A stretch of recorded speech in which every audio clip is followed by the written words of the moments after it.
Hej Laura. Det her det er et forsøg på at fortælle lidt om at serve og blive bedre til det forhåbentlig. Der er nogle basale ting, som du skal vide. Du ved måske noget af det her i forvejen, men for en sikkerheds skyld, så fortæller jeg nogle ting her alligevel. Når man server, så er det vigtigt, at man holder afslappet på battet. Det vil sige, at man holder ikke helt på samme måde, som når man spiller normalt bordtennis.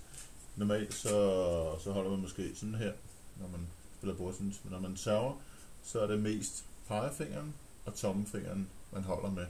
Det betyder, at battet det er mere afslappet, og det betyder, at man har også større mulighed for at bevæge battet frem og tilbage. Og det er vigtigt, fordi når man i serveøjeblikket rammer bolden, så skal det helst kunne bevæge sig så meget som muligt, så det giver mest skru.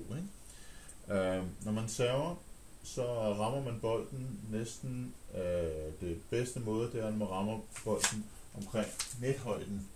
Så betyder det, at bolden ikke kommer til at hoppe for højt, og heller ikke for lavt. Så tænk på at ramme den omkring nethøjden, når man server. Hvis man server en serv, hvor bolden første gang rammer hernede på ens egen halvdel, tæt på den hvide linje her på baglinjen, så vil serven blive lang. Hvis man rammer den første bold, når man server lidt længere ind mod bordet, så vil bolden typisk blive kort, eller så vil serven typisk blive kortere. Så det er vigtigt at huske. Man kan serve på mange måder selvfølgelig, men jeg vil anbefale, som mange andre gør, at man næsten altid står fra baghåndssiden. Det vil sige, når man så har servet, så er man klar til at angribe bolden fra forhåndssiden, det meste, som er for de fleste den stærkere side. Det vil sige, man ser ikke så mange, der står og server herover i forhåndssiden, fordi så skal man blive her tilbage for at angribe med forhånd. Hvis man server på baghåndssiden, så er man allerede klar til at bruge det meste af bordet til forhånden. Det vil sige, at mange de server med forhånden, fordi med forhånden der kan man lave alle mulige forskellige slags skru. Man skal lave både den slags skru, man kan, det vil sige sideskru den vej, man kan også lave skru den vej, man kan lave underskru, man kan lave overskru, man kan faktisk lave alle mulige forskellige slags skru, bare med den her vinkel alene. Hvis server med baghånden, så er det lettere at lave sådan her, det er lidt sværere at lave sådan en serv her med baghånden. Man kan godt variere med at lave sådan der for eksempel, men det ser man ikke særlig meget. Det har også en fordel, at når man server sådan her, så man kaster bolden op og ned igen, så ved modstanderen ikke, hvad der kommer over hovedet. Det vil sige, det sidste øjeblik, når man rammer bolden, at modstanderen ved, hvad for en skru der kommer. Det vil sige, at modstanderen har mindre tid til at reagere. Hvis man stiller sig til at gøre sådan her, så ved modstanderen næsten med garanti, at så kommer der en skru, der går den vej rundt. Og det kan modstanderen så forberede sig på, og det giver en fordel. Men her, så ved modstanderen ikke, om man server den vej, man server den vej, man server den vej, man server den vej. Modstanderen har mindre tid til at forberede sig, så det er en fordel for den, der server. Når man server, så styrer man spillet 100%, når man server, så det er rigtig vigtigt, at man gør sig klart, at det faktisk er en kæmpe fordel at serve. Så det skal man gøre, kan man sige, drage fordel af den ting, man har, man server. Ellers så, hvis man bare sætter serven i gang, så mister man den fordel, og så er der ikke nogen fordel ved at serve. Så det skal man bruge. Jeg vil vise dig forskellige server. Man kan serve langt selvfølgelig, man kan serve kort. Hvis man server kort, så er det en fordel, at man server, så den holder sig omkring midt på bordet eller i forhåndssiden, fordi det er sværere at flippe med forhånden, end det er med baghånden. Det vil sige, det er bedre, hvis den rammer måske her første gang her omkring, og så anden gang her.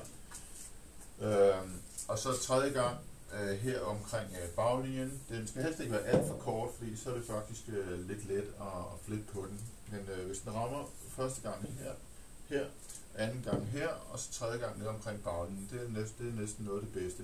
Den skal helst ikke gå ud over siden, for går den ud over siden, så kan man også arbejde med den. Så selv hvis den rammer her og her, altså hvis den kommer herud, så kan man godt lukke på den. Men holder den til herinde midt på bordet, så er den sværere at angribe, så er den sværere at arbejde med. Så tænk på, at den skal helst holde sig, når den rammer bordet første, anden, tredje gang, så skal det helst være inden for inden for bordets område, sådan, så den ikke går ud over siden. Ikke?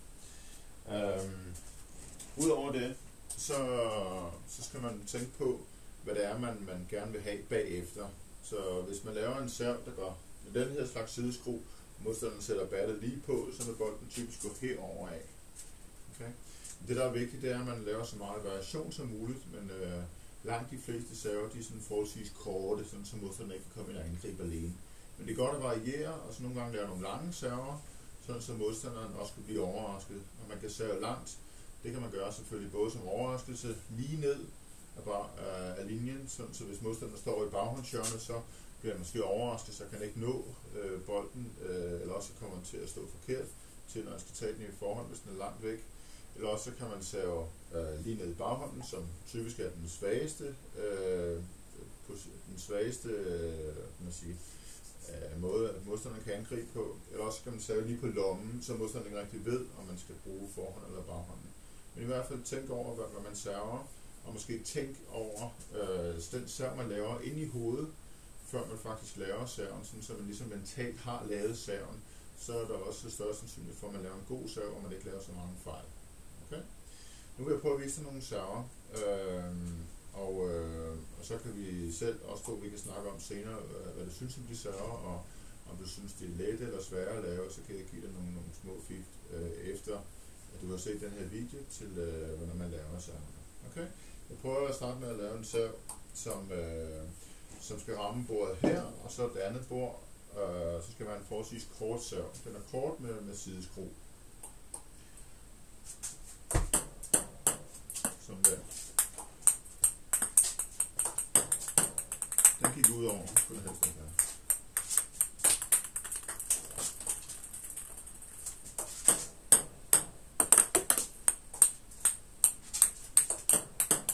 Og husk at have battet så afslappet som muligt.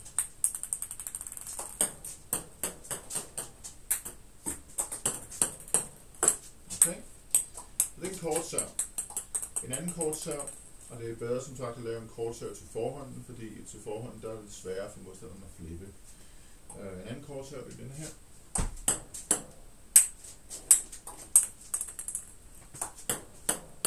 Når man laver den, så er der lidt sideskru, men der er også underskru i samtidig, så det er ikke sådan rent, den går til siden, men den går også lidt ned under, sådan her.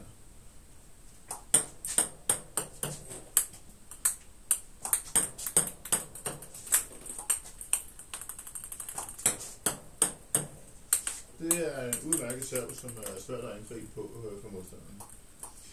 Så er der en anden serv, som har noget sideskru i, den går sådan her. Den er hurtig, det vil sige, at det skal være en serv, som overrasker modstanderen lidt, når man laver mange kort server, så det godt at variere med en lang serv en gang imellem. Den har lidt sideskru i, så er der den her, den har overskru.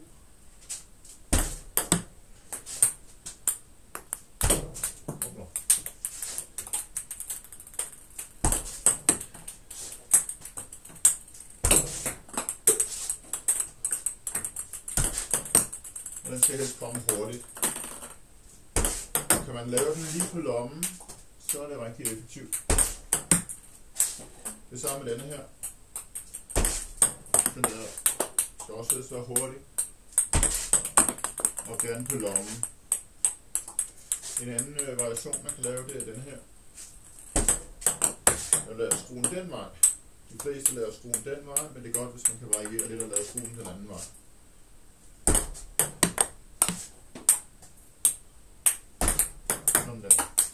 Okay.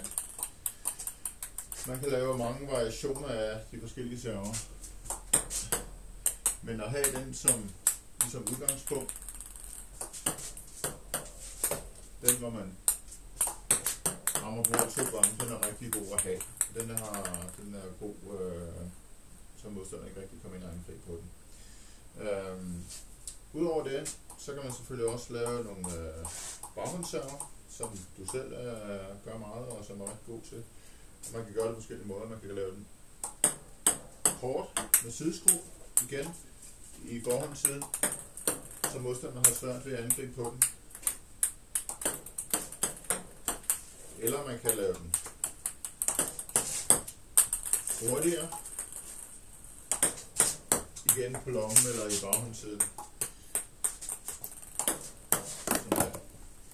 En anden sav, som jeg har eksperimenteret lidt med på det sidste, det er en hurtig sav.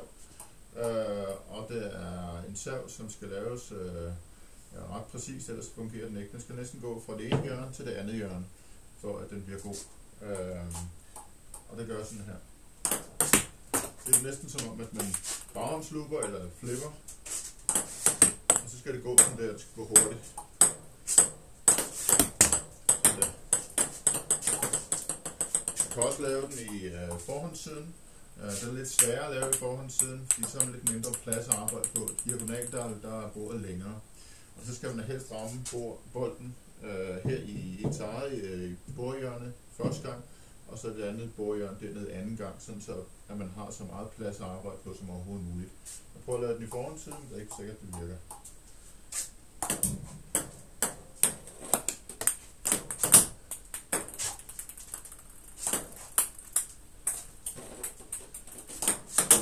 Det er vigtigt, at der bliver lavet overskru i serven. Laver man den bare sådan her, så kommer den ikke ned. Når der er overskru i, så kan man bedre kontrollere den, og så kan man bedre sætte den der. Og den er god at have som overraskelsesvåben, og som sagt, når modstanderen står i baghåndshjørnet. En anden sav, som man kan lave, det er såkaldt øksesav, og den kan man også lave for baghåndshjørnet eller forhåndshjørnet, som man har lyst. Igen, det er godt at lave den kort til forhånd, hvis man kan.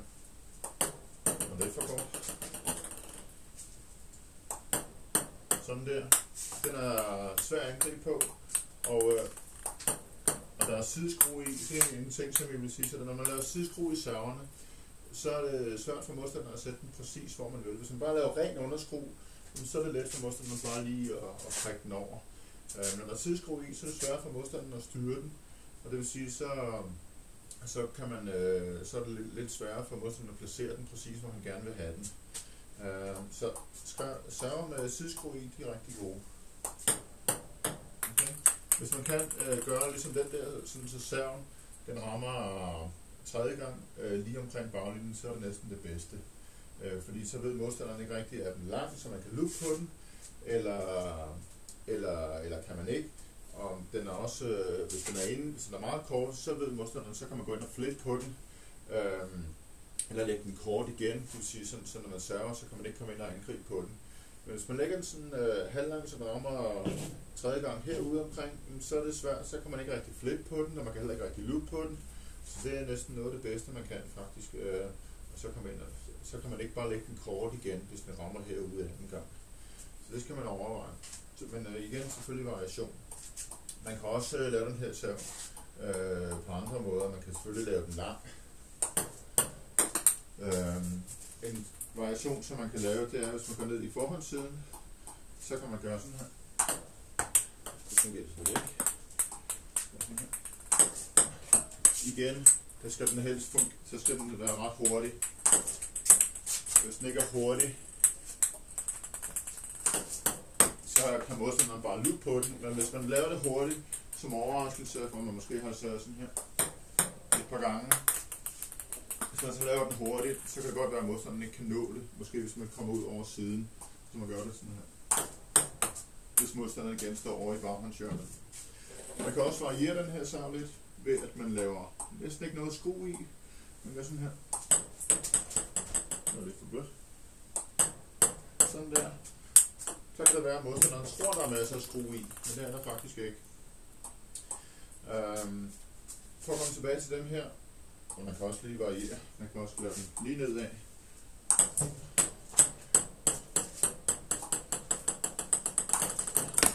Igen, variation og overraskelse, det betyder rigtig meget.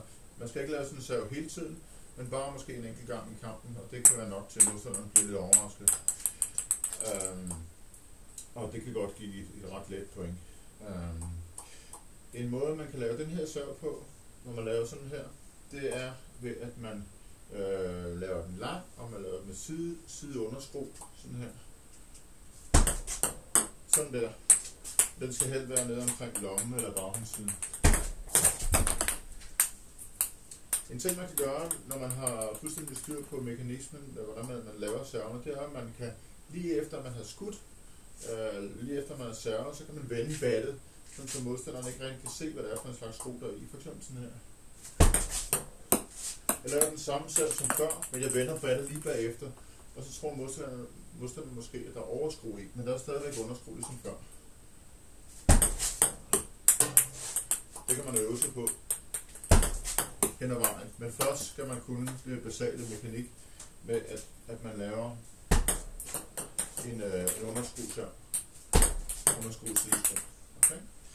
Så tænk over, hvordan man kan variere det så meget som overhovedet muligt.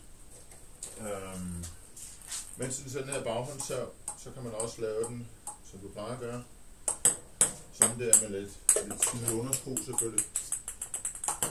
Sådan der.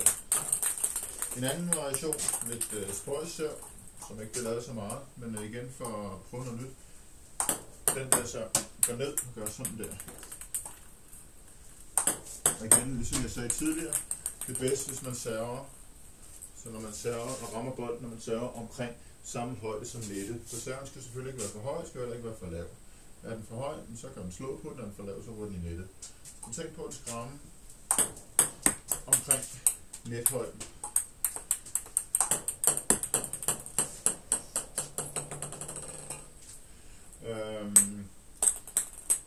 Hvad kan jeg sige? Jo, tag nogle bolde selv, og prøv at bruge det her som inspiration til det her, jeg lige har fortalt dig. Men ellers så tag bare nogle bolde, og så prøv at lege lidt med det, prøv at lave nogle forskellige ting, og prøv at tænke over, hvad hvis jeg gør sådan, at det er svært, og det er let.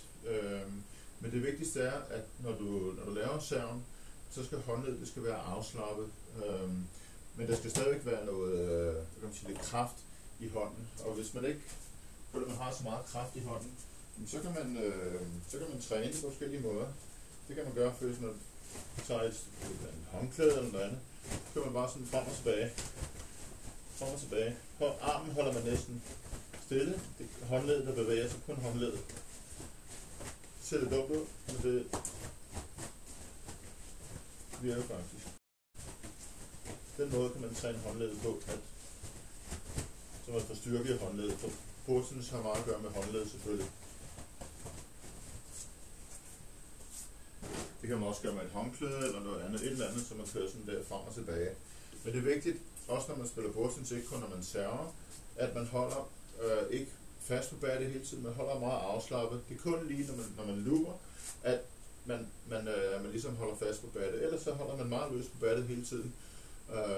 Det giver en meget mere afslappet meget mere behagelig måde at spille på, og det betyder også, at man fokuserer lige det brøkdel af sekund, når man rammer bolden, og ikke før. Hvis man går hen og anspændt hele tiden, så får en spil ikke det naturlige flow. Så det er vigtigt at være fuldstændig afslappet, når du holder battet. Ikke tabe det selvfølgelig, men bare lige holde fast. Måske igen bare med pege og tommelfinger, men så når bolden kommer, så lige det øjeblik, at man rammer bolden, så strammer man, og ikke før. Jeg tror, det er det, som jeg kunne komme i tanke om lige nu derovre. Vi snakkes ved senere. Okay, hej. Håber du kan bruge det til noget.